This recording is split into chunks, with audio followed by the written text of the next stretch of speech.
Hey everyone, welcome back to the channel. And what you're seeing here is your ISS, otherwise known as your Intrinsic Stabilisation Subsystem, or as I like to refer to it, your true core. Now if you've been looking for that holy grail of exercises, that one exercise that seems to have been conjured by Zeus himself, okay, that might have been too soon. But it's that one exercise that is going to change the way you think about and target those muscles central to you and your well-being, otherwise known as your core. Then my flock, look no further, because Uncle Cell has got your back literally. And in this video, I'm going to share some insight into my favorite exercise. You know it, the quadruped, its progressions, and why these movements are so important to you and your quality of life, regardless of your age, whether you're a high-performance athlete or just that guy or gal wanting to enhance your overall well-being.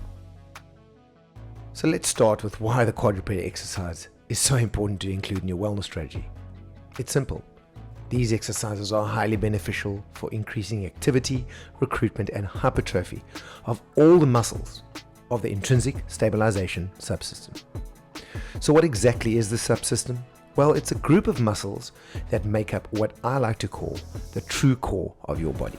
These muscles are essential for your ability to function at optimum levels and is crucial for stabilizing your joints, maintaining proper posture and balance during various movements and activities that we encounter on a day-to-day basis. Furthermore, some studies have even suggested that the quadrupeds may be beneficial for improving scapular stabilization. So to put this whole lot into perspective, let's think of this subsystem as the reinforcing steel which is used as a tension device in reinforced concrete and reinforced masonry structures. Its primary purpose is to increase the tensile strength of the concrete, helping it resist cracking and breaking. With greater tensile strength, concrete is better able to resist breaking under tension. Similarly, with the strong intrinsic stabilization subsystem, your core, your body is better able to resist injury and maintain proper alignment. Hey guys, absolutely incredible morning in the water. But listen, more importantly, if you like what you see and you want to see more, you know what to do. We always appreciate.